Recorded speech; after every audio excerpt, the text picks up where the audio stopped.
வணக்கம். இது நிசதம் வலையொலி. நான் தென்னன் மெய்மன். பொங்கல் 15ஆம் தேதி பொங்கல்.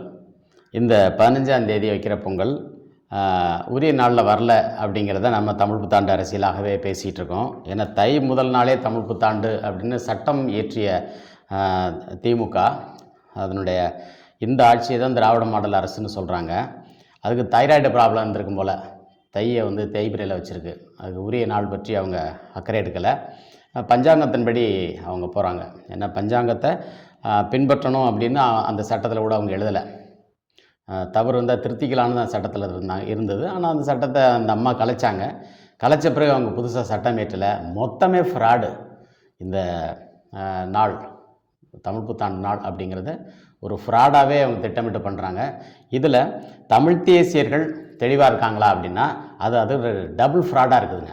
தமிழ் தேசியத்தை வழிநடத்துகிறோன்னு சொல்லக்கூடியதுங்க ரொம்ப மறைக்குதுங்க. அப்போ இது எதிரிக்கு தான் பயன்படும். இப்போ தமிழ் தேசியர்கள் இதை பற்றி வெளிப்படையாக பேசலை அப்படின்ன உடனே அவனுக்கு என்ன பண்ணானுங்க, இன்னும் நம்ம தப்பு செய்யலாம் அப்படிங்கிற ஒரு ஊக்கம் வருது. அதனால் துணிச்சலாக 15ஆம் தேதி அந்த தேய்பிரையினுடைய 12ஆவது நாளில் வீட்டு பொங்கல், 16ஆம் தேதி அதை தேதி 15 துவாதசி, அது திதி, தேய்பிரை திதி 15 நாளில் முடியும். 15ஆம் தேதி கிரிகோரியன் படி 15ஆம் தேதி அன்னைக்கு தை 1 பஞ்சாங்கம் சொல்லுது. உத்தராயணம்லாம் தொடங்கி 23 நாள் ஆகிடுச்சு. இது 23ஆம் புலிகேசி ஆட்சியெல்லாம் இப்படி தான் நடக்கும் போல் இருக்குது. 16ஆம் தேதி மாட்டுப்பொங்கல், 17ஆம் தேதி காணும் பொங்கல், 18ஆம் தேதி அமாவாசை, தை அமாவாசை, பித்திருக்காரியம். யாருக்கு பித்திருக்காரியம் பண்ண போகிறீங்க? எவ்வளோ ஒரு கேவலமான ஒரு ஆட்சி முறை இது. இதுக்காக வெட்கப்படணும்.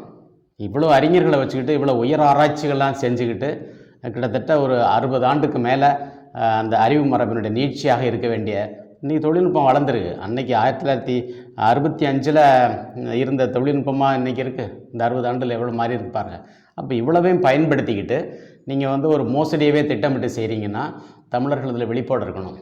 தமிழ் புத்தாண்டு தை முதல் நாள், ஆனால் அதுக்கு ஒரே நாள் இருக்குது. அதில் இன்றைக்கி தடுமாற்றம் இருக்குது. இந்த தடுமாற்றம் இருக்கும்போது அரசு களை இழந்ததுன்னு பொருள். அந்த களை இழக்கிறதுனா என்னென்னு கூட தெரியாத அளவுக்கு நீங்கள் ரொம்ப பாதுகாப்பாக வச்சுருக்கிறீங்க. நல்லது. இப்போது நம்ம சொல்ல வர செய்தி என்னென்னா, பொங்கல் வச்சு 3 நாளில் அமாவாசை வருதுன்னா அந்த ஒரு மாதத்துக்கான இலக்கணம் தடுமாறுது. இதில் இந்த பாக்கியம், பாங்கியம், பாக்கியம், பாரத பாக்கியம்னு சொல்லக்கூடிய அந்த தரிசனம் பண்ணுற பாக்கியம், இந்த இடப்பெயர்வு செய்கிற அந்த பாட்டை நாட்கள் இன்றைக்கி இல்லை.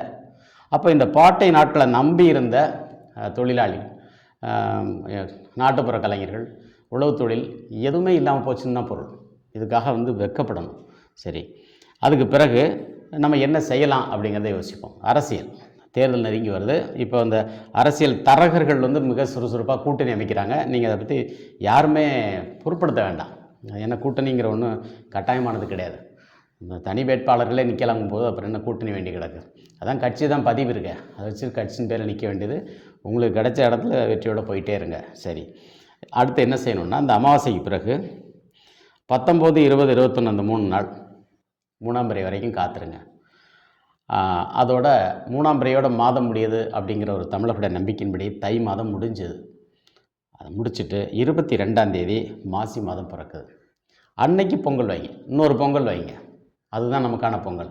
இப்போ நீங்கள் வச்சிங்கன்னா இந்த 2026ஆவது ஆண்டு முழுக்க ஒவ்வொரு வளர்பிறை 4ஆம் நாளையும் நீங்கள் மாதப்பிறப்பாக நீங்கள் எடுத்துகிட்டு போனால் அடுத்த ஆண்டு ஒரு புதிய அரசு உருவாகி உரிய நாளை அறிவிக்கும். இந்த தேஞ்சு போகிற திராவிடம் இதோட முடிஞ்சது. அப்படி தான் நம்ம எடுத்துக்கணும். இது காலக்கணக்கு, இதை யாரும் வெல்ல முடியாது. ஆனால் இவங்க என்ன நினைக்கிறாங்கன்னா, இந்த தமிழர்களை எல்லாம் சித்திரைக்குள்ளே தள்ளிட்டு தமிழ் புத்தாண்டை நாங்கள் தான் மீட்டோம், இது திராவிட பொங்கல், அப்புறம் திராவிட புத்தாண்டுன்னு கொண்டு வரணும். ஒரு மோசடி முயற்சி தான். சொல்லே தப்புன்னு சொல்லிட்டோம், அப்புறம் சொல்லுக்குள்ளே யார் இருந்தாலும் எப்படி நீங்கள் சரியான வர முடியும்? அதனால் அதை கைவிட்டுறணும். இப்போது இந்த இடத்துல நான் ஒரு செய்தியை சொல்லணும். 1965, 75, 2025 இந்த ஆண்டுகளை நீங்கள் வச்சுக்கோங்க.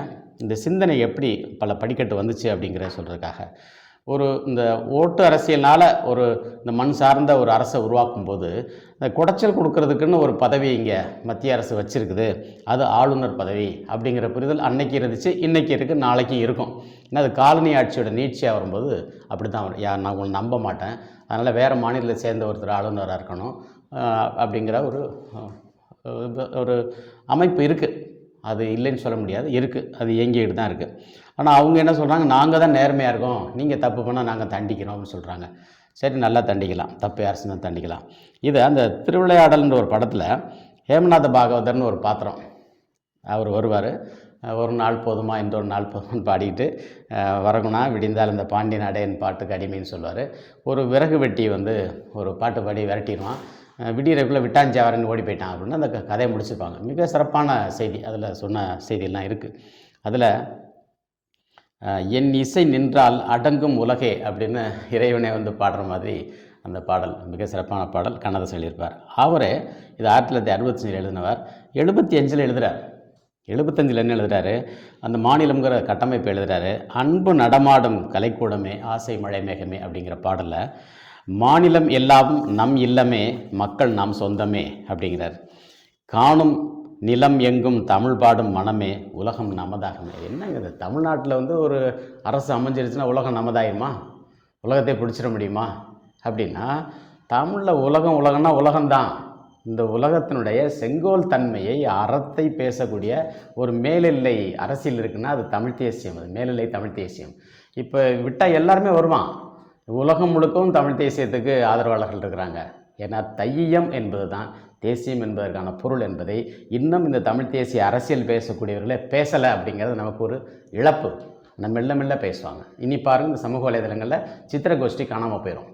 அப்புறமா தை எப்படி, தைச்செய்கிறது எப்படி அப்படிங்கிறது வருவாங்க. அந்த 12 நாட்கள் எப்படி, அதில் புரை எப்படி, அதில் சல்லியம் எப்படி, அந்த சல்லியை நிவர்த்தி செய்கிறது எப்படி, சல்லிய விருத்தி எப்படி, இந்த வலங்கை பழம்படை அப்படிங்கிறது என்ன, இதெல்லாம் இருக்குது, சான்றுகளாக இருக்குது. ஆக இந்த உயராய்வுகளின் வழியாக செய்யும்போது இந்த உயராய்வை தமிழர்களாகிய நீங்கள் செஞ்சுக்கூடாது, தமிழர்களுடைய பலம் பலகீனம் எல்லாத்தையும் தமிழர் அல்லாதராகிய நாங்கள் செய்கிறோன்னு வருவாங்க, வந்துக்கிட்டு இருக்கிறாங்க. அவங்க தான் இந்த குறுக்கு பாதையிலேருந்து உயர் பதவிகளை பிடிச்சி வச்சுக்கிட்டு இவனுங்க ஏமாத்துறது ஒரு பெரிய பின்னடைவு. இந்த ஆண்டு 2025ஆம் ஆண்டு கண்ணை கட்டி விட்ட மாதிரி தமிழ் பல்கலைக்கழகம் துணைவேந்தர் இல்லாத ஆண்டாக போயிருக்கு. இதை வந்து கவலைப்படணும். கையூட்டு ஒழிப்பு பாசறை வச்சிருக்கிற நாம் தமிழர் கட்சி தமிழ் பல்கலைக்கழகத்தில் நடந்த மாபெரும் ஊழல் பற்றி வாய் திறந்து பேசலை. நீங்கள் எப்படி நீங்கள் இந்த அடுத்த தலைமுறைக்கு நீங்கள் வழி நடத்த போகிறீங்க? தஞ்சாவூர்லேருந்து இயங்கக்கூடிய ஐயா மணியரசன் அந்த ஊழல் பற்றி பேசவே இல்லை. பழனிசாமி அரசு செய்த ஊழலை இந்த திராவிட மாடல் மு க ஸ்டாலின் அரசு கண்டிக்கலை. ஆளுநர் குடைச்சல் கொடுக்குறேன்னு கொடுத்துட்ருக்கிறாருன்னு சொல்கிறார். குடைச்சல் தான் கொடுக்குறாரு. ஏன் நீங்கள் குடத்தை நிறுத்தி நல்ல பொங்க வைக்க வேண்டியதானே? நீங்கள் ஏன் தப்பு பண்ணுறீங்க? அப்போ தமிழ்னு சொல்ல வேண்டியது தமிழில் உள்ள உண்மைகளை மறைச்சிட்டு தமிழர்கிட்ட 2ஆம் நிலைப்படுத்துறங்கிறது கேவலமான அரசியல் இல்லையா? எங்கள் அறிவில்லாத மாடை கூட உரிய நாளில் பாய விட மாட்டிங்களா? தேய்பிரையில் எப்படி பாயும்?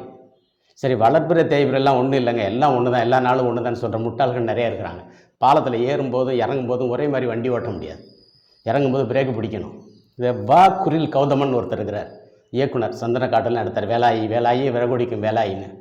அவர் எப்போ வந்தாலும் அதில் ஒரு பொடி இருக்கும். அவர் என்ன சொன்னார், வளர்ப்புறையாவது தேய்பிரையாவது எல்லாம் ஒன்று தான்னார். சொல்லிவிட்டு ஒருத்தருக்கு தெரியாமல் தமிழ் பேரரசு கட்சி ஏதோ ஒன்று தொடங்கினார். அவர் ஒருத்தர் தான் ஓட்டு போட்டுக்கிட்டார்னு நினைக்கிறேன்.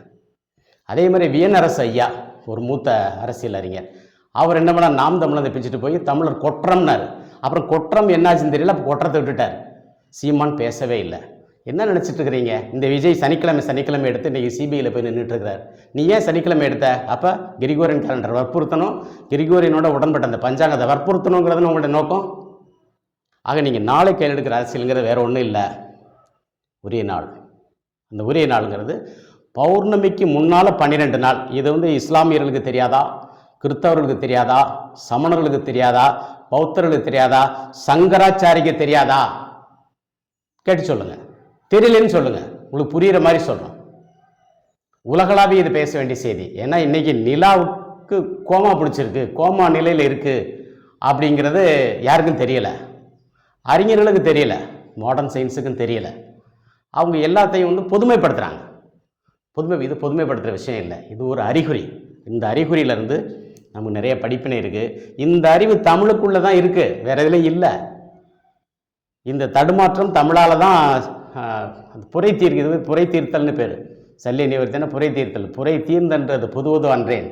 ஆக தமிழில் உயராய்வுகள் சரியான திசையில் போகணும். அதுக்கு முட்டுக்கட்டைகள் இருக்குது, அதை உடைச்சிடணும். இந்த நிசதம் என்ற வலையொலி பெரிய கோயிலிலிருந்து பேசுகிறது. அதனால் இந்த செய்தி பெரிய கோயிலில் வலுவான சான்று. அதே பாட்டில் கண்ணதாசன் என்ன சொல்கிறார், வெள்ளலை கடலாடும் பொன் ஓடமே விளக்கின் ஒளி வெள்ளமேங்கிறார். இது அப்படி கரூர் தேவர் திருவிசைப்பால் இருக்கக்கூடிய பொருள் எப்படி அதை எடுத்து கொண்டு வந்தார்னு தெரியல. ஆக இந்த கோயிலில் உள்ள அந்த நாட்காட்டி வெளிச்சம், அதில் உள்ள ஆட்டை பெரிய திருவிழா, திருப்பறை அறைவு, இதுக்கு நீங்கள் உசுறு கொடுக்கணும். 2010ஆம் ஆண்டு அந்த கோயிலுக்குள்ளே ஆழ்துளை கிணறு போட்டு, சட்டப்படி அனுமதி இல்லாமல் ஆழ்துளை கிணறு போட்டுட்டு அதை பற்றி பேசாமலே உங்களால் 15 ஆண்டு ஆட்சி நடத்த முடியுதுன்னா உங்களை எப்படி அடுத்த தலைமுறைக்காக நம்ப முடியும்? அடுத்த தலைமுறை பிள்ளைகளுக்கு நீங்கள் எப்படி உண்மையை சொல்ல போகிறீங்க? மீதி இருக்க நாட்களில் சட்டப்பேரவையில் விளக்கம் சொல்லுங்கள், இல்லைன்னா மக்கள் மன்றத்தில் வந்து பேசுங்க. அடுத்த ஆட்சி உங்களுடைய ஆட்சி அமையக்கூடாது. அதனால் நாங்கள் திமுகவை கலைக்கணுங்கிறதுக்காக கூட்டணி வச்சுருக்கோம் அப்படிலாம் ஒன்றும் இல்லை. இந்த எடப்பாடி பழனிசாமி 2021 பாஜகவோட போய் மறுபடியும் பாஜகவோட போயிட்டுருக்கார். பாஜக தனியாக நிற்கலாங்க. நீ பாஜக தனியாக நின்று தமிழ்நாட்டில் வெற்றி பெற முடியலன்னா வேறு எந்த கட்சியும் வெற்றி பெற முடியாது. நீ நில்லு. உன்னையும் மிஞ்சி ஒருத்தன் வரான்னா அவங்ககிட்ட நாட்டை ஒப்படைச்சிட்டு அவன் பேச்சை கேட்டுப்போம். நன்றி.